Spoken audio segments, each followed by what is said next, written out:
What's up, guys? It's me, Fear the Great White. Got a creepypasta for you tonight called Joke's on You. Don't forget to like, comment, and share. And hit that sub button if you want to join this freaky fear family. Don't forget to hit the little bell if you want to get notified when new videos drop. Here is Joke's on You. Just another day in the life of a summer camp counselor. Do your activities, break, eat, and another activity. Nothing could go wrong today, you think to yourself as you return to your cabin for your 30-minute downtime. As you walk into your pitch black cabin, you hear snickering in the back of the room. You walk over and say, "Alright guys, joke's over," simply expecting it to be a few of the campers trying to scare you. Suddenly, you're grabbed from behind and hear a horrible, almost demonic voice say into your ear, "The joke is only over when I say so. I'll be seeing you soon." As you feel the grip loosen, you spin on your heel to try to identify your attacker. All you manage to see is the door now ajar in what you could have sworn to be a clown suit. But that's not possible.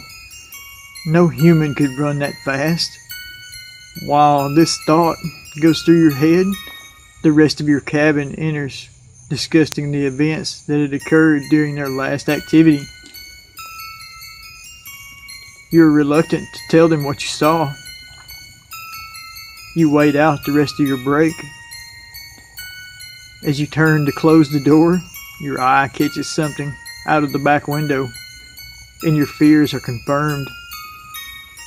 Standing in the window is a man in a clown suit with yellow and white stripes, holding up all 5 of his fingers. The next day, you're terrified of being alone.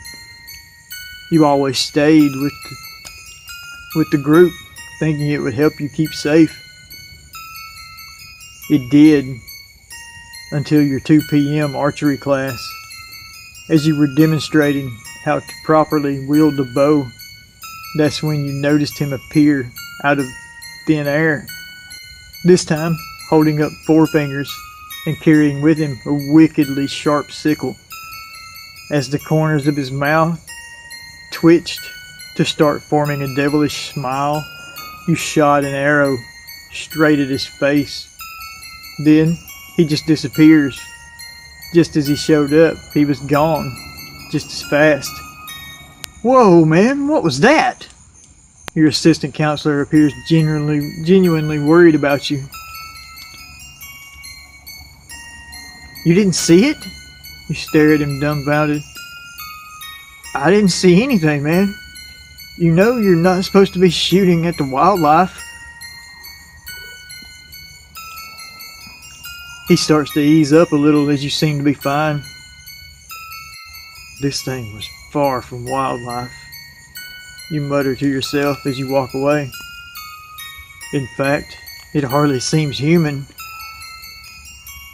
2 days since your first encounter with this hell clown, as you have become accustomed to calling it. It haunts your dreams. It has burrowed its way into your mind. You see it around every corner. Each time he has some new, unspeakable horror. Yesterday, after the incident at the archery range, you went to the cabin to get your glasses, and he was there painted in a dark, flowing red substance. At last, your fears begin to subside. As the sunlight washes into your skin and lightens up your mind, and that's when you hear it. The rustling sound he seems to make whenever he appears. You turn slowly, praying to whatever God exists that it was your imagination. Of course, you aren't that lucky. You have to search to see it, but eventually you find it standing right behind one of your cabin members, sickle in hand. You remember that the camper's name is Stanley, an odd name for the current generation, but he was a good kid.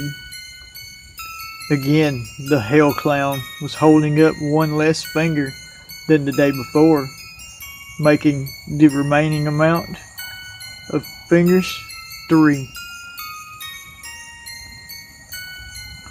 What in the hell is he counting down to? You say in a low voice.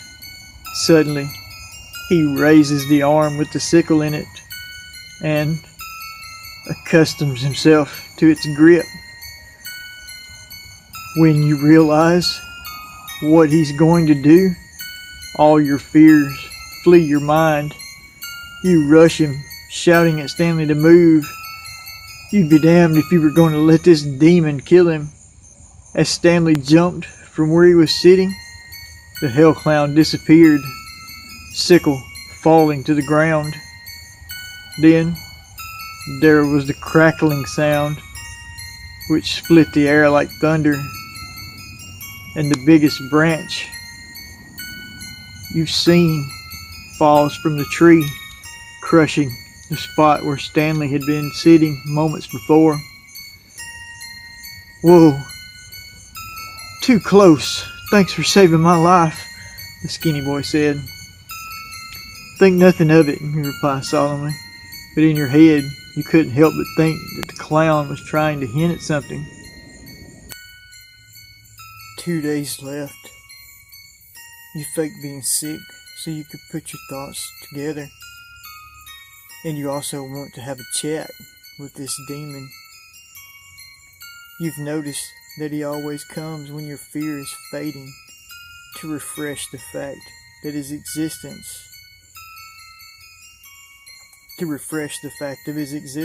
to your mind. Then he vanished the moment fear was gone. Any emotion replaces it and he vanishes. Wait, could that be it? Does he feed off fear? That's why he appears when my fear fades. If it continues like this, I'm a near infinite source of fear. That has to be it. You hear the door slowly creep open. You get up from your bed and face the demon. I've been waiting for you, you say in the deadliest tone you could form. He stands there, smiling ear to ear, as if he were anticipating what you'd say next.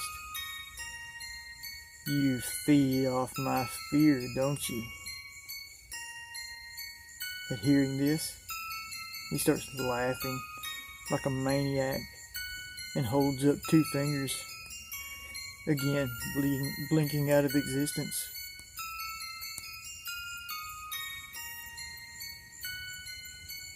Today was the demon's final finger, but he hadn't appeared all day. Somehow, that scared you more than if he jumped out in front of you and chopped someone's head off. Stanley hadn't been seen since after lunch. Wait, the clown had shown a different thing each day. You dropped everything in your hands. How hadn't you noticed? The first day, he appeared at 1 p.m., the time of the murder. The second day, he was seen with a sickle, the murder weapon. Day 3, he had been standing beside Stanley, the murdered victim. And day 4, he was seen at the cabin, the location of the murder. Every day, he'd shown you a different detail of what he was going to commit and seeing if you could figure it out. You sprinted down the path to try to make it to the cabin. You checked your watch. It read 12:56 in the afternoon. If you run, you might make it. As you reach the cabin, you know you're too late. The windows are smashed, the doors ajar, obvious signs of a struggle. As you walk in, you see the demon dropping the sickle beside his finished work of murder. It clearly hadn't been a quick death. A single stab wound through his back and out his stomach. He must have been here for a while. He shouldn't have bled out that fast. As you stand over the body, the demon walks over and pushes you into the puddle of blood surrounding the body. Rage flows through you.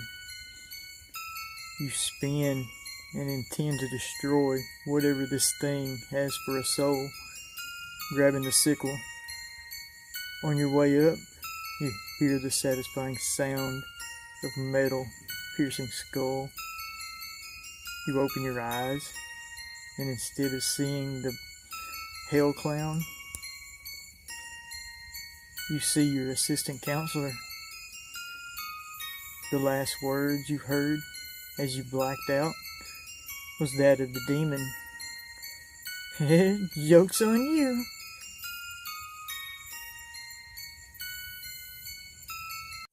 What's up, guys? I hope you enjoyed that. That was called The Joke's on You. Don't forget to like, comment, and share.